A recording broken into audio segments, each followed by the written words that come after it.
Canadian skier Mark Horen's flying the maple leaf at the closing ceremony of the Paralympics in Pyeongchang. He won a gold, 2 silver, and 3 bronze to become the first Canadian to win 6 Paralympic medals at a single Winter Games. And with that, Team Canada marked the end of this country's most successful Paralympics ever. The team finishing second overall with 28 medals, 8 gold, 4 silver, and 16 bronze, exceeding Canada's previous record of 19 medals set in Vancouver in 2010. Most of those medals coming in ski events. 3.54 seconds. Jepsen guarantees herself a medal. Alpine skier Molly Jepsen won gold in the super combined standing event. These were her first games, but you wouldn't know it. The 18-year-old from BC also capturing a silver and 2 bronze. Quite brilliant ski there. Then there was Mac Marcoux, led by his guy, Jack Leach. Gold medal athlete from Canada. And Calgary's Kurt Otway, both standing atop the podium for Canada. But it was the biathletes and cross-country skiers who won the most hardware, 16 medals in all. And Paralympic champion, Thanks to athletes like 17-year-old Natalie Wilkie. She picked up 3 medals, including a gold in her Paralympic debut. And then there is Brian McKeever. The legendary skier swept all 3 of his cross-country events. This was McKeever's 5th Olympics. We'll hear from him in just a moment, but first, some background. Canmore, Alberta's Brian McKeever is a Paralympic legend. Welcome to Canmore. Coming into Pyeongchang with an already impressive 13 medals. He looks around. Yep, done it again. He is Mr. Cool on skis.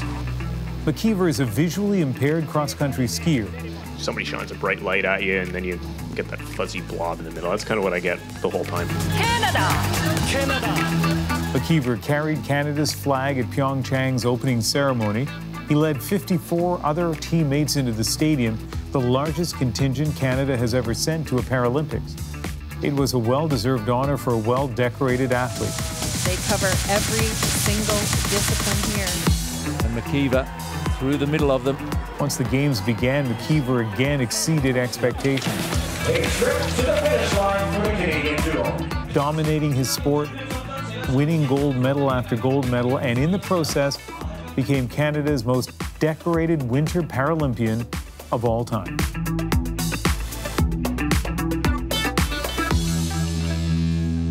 Brian, we know you've been very successful for a long time, including at these Paralympic Games. Your success shows, of course, you're very talented, you're very fit. But in terms of your disability, describe for us how it creates a challenge for you.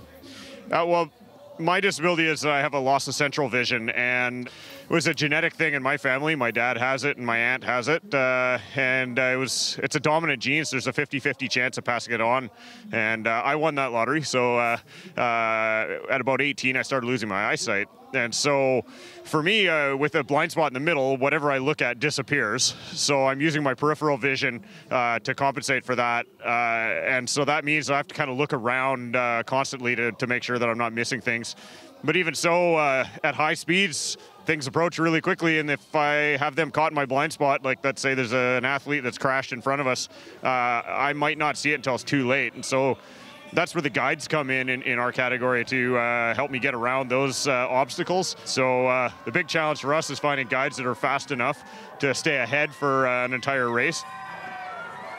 I'm a little sensitive about asking this question because there you are at the top of your game, but you have been an athlete for a long, long time, and inevitably that means there comes a time when you have to step away from elite competition. You must have thought about that, and what do you think life is going to be like for you when you no longer can compete in the Paralympics? Well, I think I'm starting to trend in that direction, and that's a normal thing. I'm not done yet, but I've been saying that for the first time ever, I can't necessarily commit to 4 full years to the next games. And it's not that I don't want to, but it's that my body's starting to break down. There's more injuries that creep in. The recovery's not there like it was when I was in my 20s. And so if I'm going to continue, it's going to have to be a different program. I'm going to have to scale it back and find that balance of where health and performance kind of are at their optimum. But certainly, I've looked forward a little bit to to what might come afterwards. I like working with other athletes. I like especially helping them out and giving them some advice, especially on the technique end of things. Over my career, I've been fortunate to work with great technical coaches, and I think I've picked up on a lot of their advices, and being able to pass that on to the young guys is important to me. And they're the future of our program too, and it's going to be important to get them up so that we've got more leaders in the future to then pass that on to the next generation as well, once I'm long gone. Do you hear from Canadians with disabilities? Do you sort of feel like there's a special connection there? I do, and I think there is that connection. And it's interesting because at my first Paralympics, I didn't understand, I suppose, the impact of the games, or even on me as a person. And when I started out, I didn't see myself as having a disability. And that still holds true today. I don't necessarily see any of the athletes here as having any real disabilities. I mean, there's an obvious thing, somebody missing a leg. It's pretty easy to see that. But, you know, disability is just kind of a word, right? And what does that really mean? Yeah, we've got some limitations, but it doesn't make anybody any less of a person or any less able to accomplish what they want. But that first games was interesting because a good friend of mine from Germany, is a thalidomide baby, was born without arms, and he'd won the first biathlon, I'd won the first cross country, and he was jumping up and down and saying how impressed he was that I could do what I was doing on the ski course. And here I am thinking, well, here's a guy with no arms that thinks that my life is harder than his. It's a matter of perspective, and people have gone through such serious issues over their lives that, you know, accidents and crazy things. The stories that you hear from the Paralympians of how they've ended up where they are, a lot of times you have to laugh, because if you didn't laugh, you'd cry. For the people watching here in Canada, what's the message to them from South Korea? The Paralympic Games is the end of a 4-year cycle and the beginning of another 4-year cycle, and this is the big goal, and this is what everybody has trained for. And so it ends up being a very emotional experience for most of the athletes that are here, and that they're just trying to showcase what they've done in 4 years and then look ahead for the next 4. So it's big chunks of time, big commitment, and these athletes are training at the exact same levels as their Olympic counterparts. And the only difference is there's a physical limitation here or there, but the level of athleticism here is the same. Well, you were chosen, as we said at the beginning, to carry the flag in to represent Canada, and as a sign of your leadership, and we certainly see that leadership here tonight. Brian, thank you very much. Thank you very much for having me on the show, and thanks for supporting the Paralympic Games.